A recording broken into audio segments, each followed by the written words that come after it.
Cumprimentamos a todos os nossos amados irmãos, na graça e na paz de nosso Senhor e Salvador Jesus Cristo. A partir de agora estamos começando mais uma programação de fé, com o objetivo de levar ao coração dos filhos de Deus mais uma porção das Sagradas Escrituras, do conhecimento de Deus e nos aproximando cada vez mais de Deus e alcançando então assim a estatura de varão perfeito. E nós vamos ter uma palavra de oração para darmos início a esta programação. Oremos todos. Grande Deus e soberano Pai que está nos céus, em nome do Senhor Jesus Cristo, teu amado Filho, nós nos reunimos ao redor da tua santa palavra, Senhor, através deste meio virtual que o Senhor tem preparado para nós, e nós agradecemos ao Senhor pelo privilégio de podermos estar juntos, crendo na Tua Santa Palavra, permanecendo e perseverando na fé, Senhor. Nós pedimos perdão por todos os nossos pecados, nossas fraquezas, entregamos nossas vidas em Tuas santas mãos, pedimos a direção e a bênção para este trabalho, a inspiração divina, que cada irmão, cada irmã, cada pessoa que estiver conosco seja abençoada e o Senhor seja glorificado. No nome santo do Senhor Jesus Cristo, nós pedimos estas bênçãos e te agradecemos desde agora e para todo sempre. Amém, Amém. Graças a Deus. Então, meus amados irmãos, a escritura que vamos ler está na segunda carta do apóstolo São Paulo a Timóteo, capítulo 4, versículo 7. Segunda a Timóteo, capítulo 4, versículo 7. E enquanto os irmãos localizam, nós vamos então lembrar a todos que esta programação é uma gentileza da igreja que está em Santa Bárbara do Oeste, na Rua Romênia 212, no Jardim Europa. Os nossos cultos ali são realizados todas as quartas-feiras, às 19h30 e aos domingos, às 18h30. E todos são bem-vindos, não é? Em Campinas, temos também a nossa congregação, ali no Parque Residencial Shalom, na Rua Geraldo Gonçalves Dias, número 130. Os nossos cultos ali são realizados todas as quintas-feiras, às 19h30 e aos domingos, às 8h30 da manhã. Todos são bem-vindos em nossas reuniões. E também não se esqueça, você que assiste os vídeos, não esqueça de clicar no gostei, não é? E também de inscrever-se no canal e também acionar as notificações, ativar, não é, as notificações para você receber os vídeos quando eles são publicados. E nós também temos os nossos grupos de WhatsApp, 3 grupos. Então, se você desejar ser incluído em um desses grupos, você pode também fazer a sua solicitação com o seu número e com prazer nós estaremos fazendo isso, não é? Dito isto, então, vamos aqui à leitura da Santa Palavra do Senhor. Conforme dissemos, 2 a Timóteo, capítulo 4, versículo 7. Combati o bom combate, acabei a carreira, guardei a fé. Desde agora a coroa da justiça me está guardada, a qual o Senhor justo juiz me dará naquele dia. E não somente a mim, mas também a todos os que amarem a sua vinda. Procura vir ter comigo depressa, porque Demas me desamparou, amando o presente século, e foi para Tessalônica, Crescente para a Galácia, Tito para a Dalmácia, só Lucas está comigo. Toma Marcos e traze-o contigo, porque me é muito útil para o ministério. Também enviei Tíquico a Éfeso. Quando vieres, traga a capa que deixei em Troade, em casa de Carpo, e os livros, principalmente os pergaminhos. Alexandre, o latoeiro, causou-me muitos males, o Senhor lhe pague, segundo as suas obras. Tu guarda-te também dele, porque resistiu muito às nossas palavras. Ninguém me assistiu na minha primeira defesa, antes todos me desampararam, que isso lhes não seja imputado. Mas o Senhor assistiu-me e fortaleceu-me para que por mim fosse cumprida a pregação e todos os gentios a ouvissem, e fiquei livre da boca do leão. E o Senhor me livrará de toda má obra e guardar-me-á para o seu reino celestial, a quem seja glória para todo sempre. Amém. Amém. Até o versículo 18. Nós lemos do versículo 7 ao versículo 18, não é? E agora nós vamos aqui a leitura da mensagem, não é? Que nós estamos lendo a fase presente do meu ministério, e nós estamos parados no parágrafo 51. Começando então aqui no 51. Bem, o que havia feito Paulo? Ele havia pregado tão fiel quanto ele pôde, e o Espírito Santo estava nele. E quando ele escreveu, lá concernente àquelas senhoras pregadoras e coisas, eu imagino que lá houve uma explosão. Disse que a mulher se mantenha calada em silêncio nas igrejas, não permito que elas falem, e ele imediatamente foi para o cárcere. Pode você imaginar o que alguns de seus bispos disseram?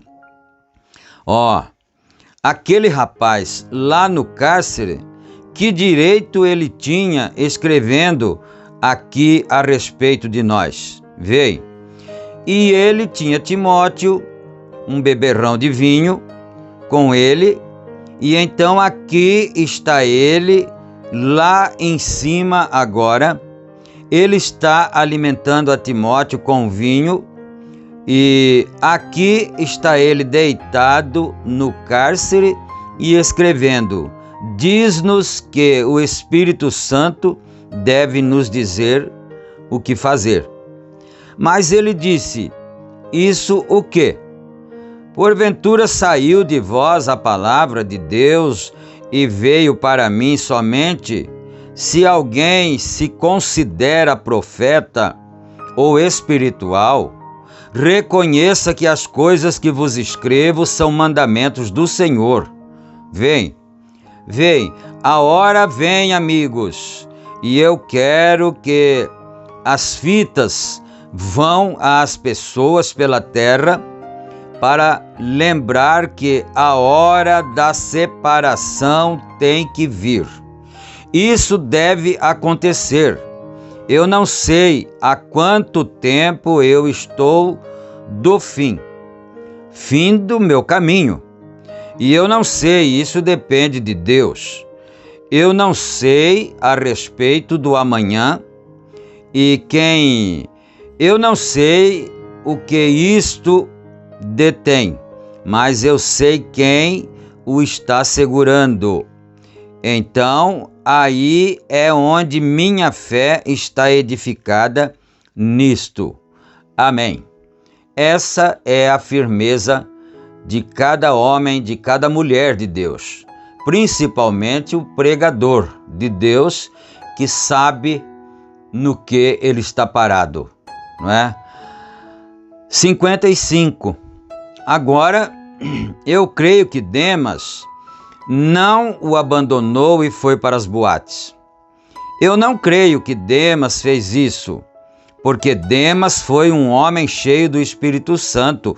Ele era um grande ajudador. Se você já tomou a história de Demas, ele era um pregador notável, um bom homem, culto, de alta educação e polido. Ele era um homem inteligente. Então ele está dizendo aqui que enquanto estava lendo ali, eu estava pensando nisso, estava meditando sobre isso. Ele cita os lugares para onde Demas foi. O que será que ele foi fazer lá? Eu estava pensando enquanto estava lendo. O que será que Demas foi fazer àquelas cidades? Ele foi continuar fazendo seus cultos, suas pregações, e certamente justificando por que ele havia deixado Paulo, não é? Passava na cidade, na igreja daquela determinada cidade, pregava ali e justificava o motivo da sua decisão de ter abandonado Paulo. Por isso o irmão Brana disse aqui, eu não creio que ele foi para as boates, né? Ele continuou certamente o seu ministério. Ele era um homem inteligente. Mas por que abandonou ele a Paulo? Essa é a coisa. Que fez ele fazer isso? Abandonar a Paulo? Eu não creio que haja querido ir a uma boate ou algo, mas eu creio que era Deus. Olha isto, aliás, olhemos isto. mas eu creio que era Deus separando Paulo. Agora, eu imagino Demas. Vamos tomar alguns pensamentos de Demas. Como eu estava assentado em uma ladeira, surpreso outro dia, mais ou menos no raiar do dia, e eu estava pensando por que quis Demas deixar aquele companheiro. Por que deixaria ele aquele pobre, pequeno pregador que o guiou ao Senhor? O homem, o qual era a ponta de lança do reavivamento entre os gentios, de fato um profeta.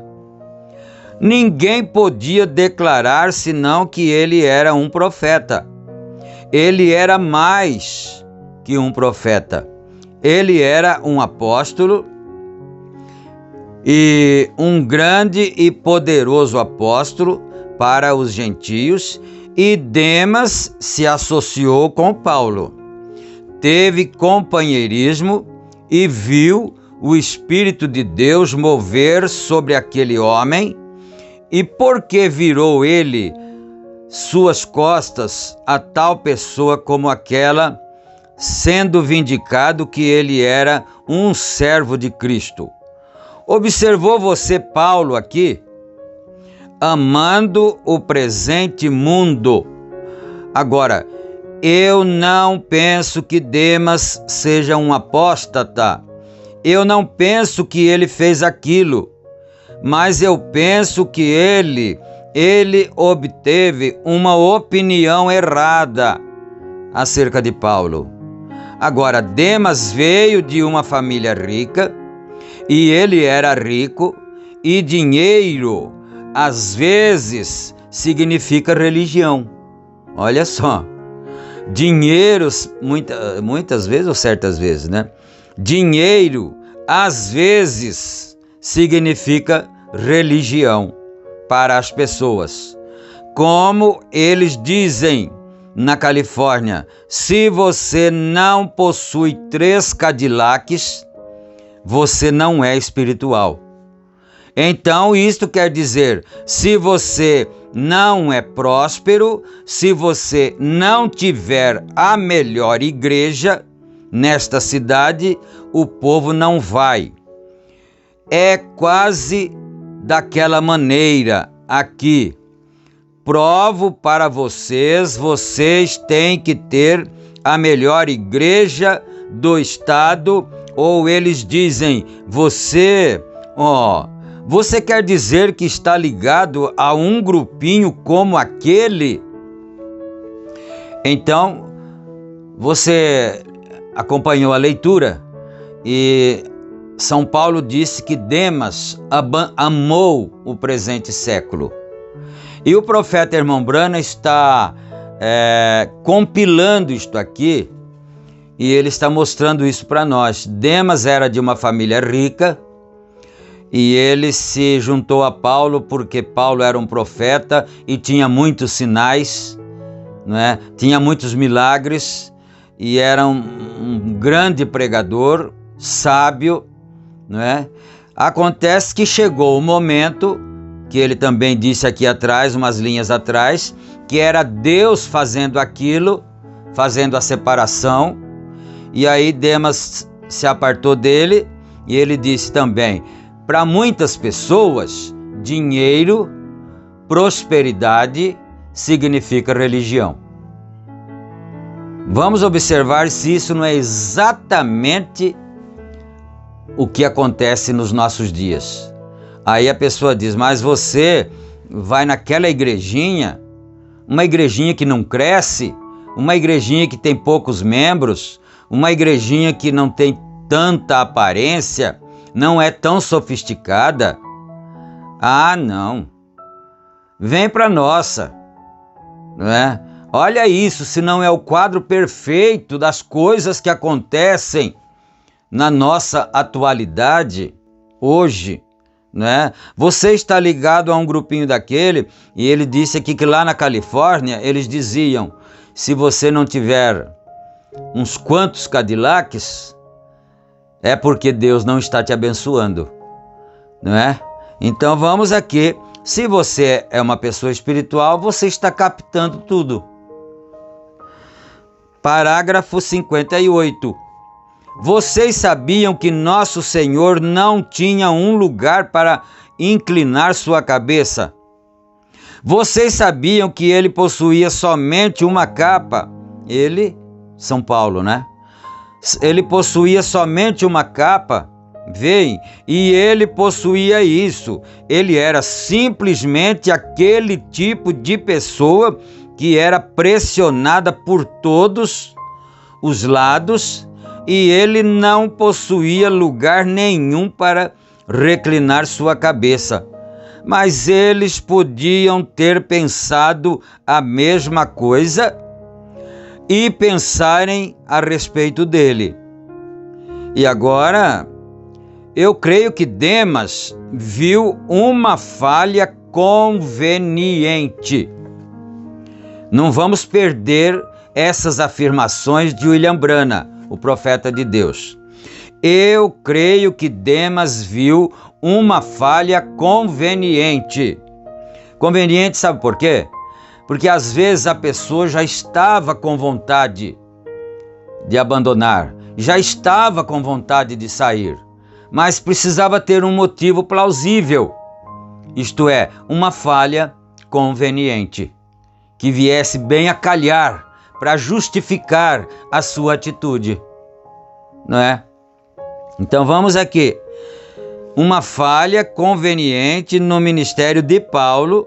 Eu penso que ele pensou que o velho companheiro estava liquidado perante Deus. Agora, ele pensou que o povo que arrancaria seus olhos para dar a Paulo.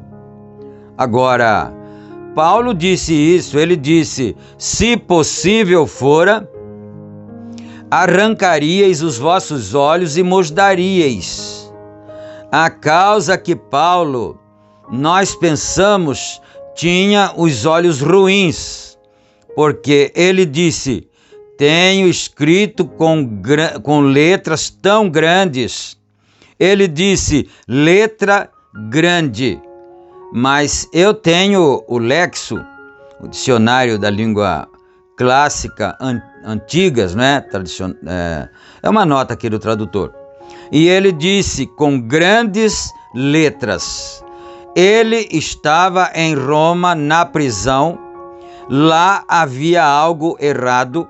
Ele disse que seus olhos o haviam incomodado desde a visão celestial. Então ele... Deixa eu parar um pouquinho aqui, não é? Não sei se todos sabem, né? Todos os nossos irmãos que estão nos ouvindo sabem, não é? Que quando São Paulo teve o encontro com a coluna de fogo no caminho de Damasco, ele ficou cego. Isso todo mundo sabe, não é? Ele ficou cego e ele foi conduzido para uma certa casa ali e ficou lá por uns dias, e o Espírito Santo mandou que um pregador, um apóstolo, um profeta de Deus ali, chamado Ananias, fosse até lá para orar por ele. E quando esse irmão foi orar por ele, depois de esquivar-se e dizer ao Senhor que era muito perigoso, porque Paulo, ele matava as pessoas, ele fechava as igrejas, enfim, ele tinha carta branca para fazer isto dos sacerdotes. Então esse pregador Ananias disse: Senhor, isso é muito perigoso. Aí o Senhor disse para ele: não, você vai, porque eu vou mostrar para ele o quanto ele vai sofrer pelo meu nome, não é? Então era Deus no assunto. E aí o que aconteceu então, que talvez nem todos saibam? Quando Ananias orou por ele, aquela coisa como umas escamas caíram dos seus olhos e ele voltou a ver. Mas Paulo nunca mais ficou são perfeitamente dos seus olhos. E ele orou por 3 vezes ao Senhor para tirar o espinho de sua carne, e o espinho de sua carne, pelo qual ele orou a Deus por 3 vezes, e o Senhor disse: a minha graça te basta, porque o meu poder se aperfeiçoa na fraqueza. O espinho na carne de Paulo era essa enfermidade, porque ele, sendo pregador, ele precisava muito de ler os pergaminhos, e ele tinha de tempos em tempos, seus olhos arruinavam e ele não podia nem escrever. Por isso ele escreveu aos Gálatas e disse: vede com que grandes letras vos escrevo. E o profeta diz que esse era o espinho na sua carne, não é? Agora, o que é que ficaria Demas fazendo com uma pessoa assim, não é? Mas vamos aqui então. O povo teria arrancado seus olhos, vejam, e Paulo sofreu seus olhos, o incomodando, e ele sofreu, e ele pediu ao Senhor para o curar 3 vezes, e ele disse: e para que me não exaltasse demais pela excelência das revelações, foi-me dado um mensageiro de Satanás para me esbofetear. Agora, aquilo ficava muito bom, então o esbofeteava de novo. Então ele ficava bom e o esbofeteava outra vez. Então aquilo melhorava e piorava. Melhorava e piorava, não é? Parágrafo 61. Vê você, Paulo teve um ministério maior do que o resto de todos os apóstolos colocados juntos. Isto aqui é tremendo, não é? Isso é muito tremendo. Eu não teria coragem de dizer isso de mim próprio se o profeta de Deus não o dissesse. Paulo, olha isto que ele disse aqui, eu vou voltar um pouco aqui, ó. Paulo teve um ministério maior do que o resto de todos os apóstolos colocados juntos. Então tinha mais 11 apóstolos, fora Paulo, né? Com a morte de Judas e a adição de... aquele que entrou no lugar, me fugiu o nome agora, né? Que entrou no lugar de Judas, não é? Então, ficou 11 e mais, aliás, ficou 12, não é? Então eram 12, porque saiu Judas, mas entrou o outro. Ficou 12 e Paulo, então, ficou sendo o 13º. Aí, o profeta está dizendo aqui, e Paulo tinha muito mais, eu esqueci a expressão aqui, vê, Paulo teve um ministério maior do que o resto de todos os apóstolos colocados juntos. O ministério de São Paulo, segundo aqui a afirmação do profeta de Deus, era maior do que todos os 12 apóstolos juntos. Alguns deles pode que tenham dito: bem, eu andei com Jesus, porque um homem na rua andava com ele quando ele estava aqui. Mas Paulo o viu na coluna de fogo. Olha a diferença. Paulo não andou com ele aqui como ser humano. Paulo encontrou com ele quando ele já tinha retornado a ser o Logos de Deus outra vez, na coluna de fogo. Isso é muito importante, muito forte, muito tremendo, não é? Depois que ele esteve morto, sepultado, ascendeu aos céus e retornou e chamou Paulo, vê, lá na estrada de Damasco. E ele teve um ministério maior do que Mateus, Marcos, Lucas ou qualquer um dos outros. Ele estava além deles. E ele disse: e para que me não exaltasse agora, e diga agora, vocês, companheiros, não sabem nada a respeito dele. eu vi o Senhor após sua ressurreição.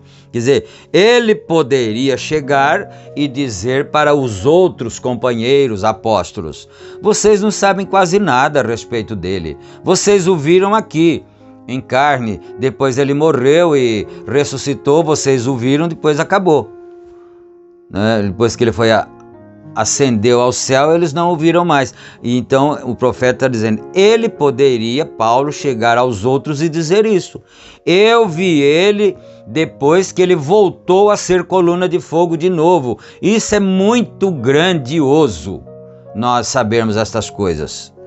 Parágrafo 62. Bem, eles dizem, nós andamos com ele. Bem, o mesmo fizeram todas aquelas pessoas ao redor da Galileia e Nazaré e pelo país lá. Todos eles andaram com ele. Mas vocês veem, Paulo havia falado com ele e o viu na forma que ele era antes dele ser feito carne. Amém? Glória, você pode dizer glória a Deus? Não é? Ele era antes, Paulo, como é que é aqui? Ele o viu na forma que ele era antes deles ser feito carne. Vê? E ele havia comissionado Paulo naquele estado, enquanto ele estava naquela luz. Ele comissionou a Paulo, e Paulo o havia visto, e ele disse: e para que me não exaltasse, sentir um pouco mais alto do que alguns de vós, irmãos, foi-me dado um mensageiro de Satanás, o qual o conservava um pouco mais baixo. Quer dizer, então aquele mensageiro de Satanás, aquele espinho na carne, o conservava sempre na sua posição, sempre humilde, né? Quer dizer, por pressuposto, se não tivesse isso, quem sabe ele não se exaltasse e dissesse que era mais que os outros, não é? É isso que o profeta Irmão Branham está tentando dizer aqui. Eu busquei o Senhor 3 vezes para tirar isso de mim. E ele disse: Saulo, ou Paulo, a minha graça te basta.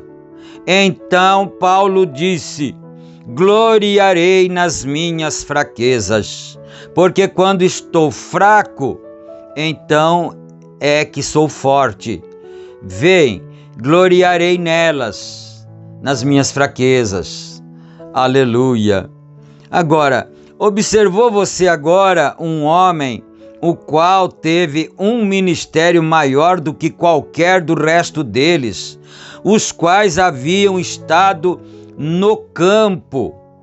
Paulo, o maior ministério de todos eles, o qual havia visto a Jesus em uma coluna de fogo, e o comissionou a fazer o que ele fez, e foi vindicado através do mesmo Deus, do mesmo poder, com sinais e maravilhas, além de qualquer pergunta, e era tão pobre que ele possuía somente uma capa, pregando para um grupo de pessoas as quais teriam arrancado seus olhos, e algumas delas milionárias. E, não obstante, Paulo tinha uma capa. Ele disse: traga aquela capa, está ficando frio aqui em cima. Ele estava em um país montanhoso, ele possuía somente uma capa, e Demas, para um homem que era de alta reputação, alto calibre, culto, educado, e um homem rico, o qual possuía numerosas variedades de roupas, aquele rapaz, havia algo errado com ele, o qual possuía tantos amigos que arrancariam seus olhos para darem a ele, e contudo ele era tão pobre que tinha uma só capa. Algo estava errado com Paulo. Certamente, por pressuposto, dizia Demas, não é? Só pode ter alguma coisa errada, porque ele tem tantos amigos ricos, milionários, porque eles não pagariam uma cirurgia para ele ou alguma coisa assim, não é? Vocês sabem, aquele espírito não deixa o mundo. É bom não perder isso aqui, hein? Esse aqui é o parágrafo 66. Olha isto. Vocês sabem, aquele espírito não deixa o mundo. Eles continuam tendo-o daquela maneira. Agora, ele citou Demas. Ele disse, Demas não foi para as boates, né? Ele era um homem crente, um homem sério até. Ele chegou a dizer cheio do Espírito Santo também, mas ele não pôde suportar permanecer junto com São Paulo, sendo uma pessoa tão pobre, tão poderosa, que deixou o homem cego lá, não é? Na hora, sim, porque quis comprar o dom de Deus e tudo. E agora ele não pôde entender isso e o abandonou. E ele disse aqui, muito sério isto aqui, hein? Vocês sabem, aquele espírito não deixa o mundo. Eles continuam tendo-o daquela maneira. É um perigo muito grande para nós. Isto, nós que reclamamos que somos eleitos de Deus, que vamos no arrebatamento, é um perigo muito grande se nós não discernirmos estas coisas. E nós pensarmos que a aparência da igreja, né, o movimento, os instrumentos, o aparato que tem, né, as propriedades que tem, o dinheiro que entra lá, muito dinheiro. Se nós não tomarmos cuidado, nós seremos enganados por esse espírito que ele disse aqui, que continua no mundo até hoje. Aleluia! Glória a Deus. Dinheiro não é Deus. Há um só Deus, veem? Mas o povo pensa que por você ter um grande ministério, você deve possuir tudo isso e tudo aquilo e todas estas coisas grandes e notáveis e grandes escolas e aquilo outro. Deus não trata com essas coisas. Aleluia. Você crê no profeta de Deus? Ou isso não dá para crer? Né? Nisso não dá para se enquadrar. Deus não trata com essas coisas. É o que está aqui nesse parágrafo que nós estamos lendo aqui. Ou pelo menos, esta tem sido minha opinião. Deus trata com um indivíduo, ele nunca nos ordenou a ir e fazer tais coisas. Que Deus seja louvado, que Deus seja engrandecido. Mas Paulo com uma capa, agora aqui eu estou no 67, mas Paulo com uma capa, e ele diz a Timóteo aqui, para trazê-la para ele, porque ele estava ficando com frio lá em cima. Um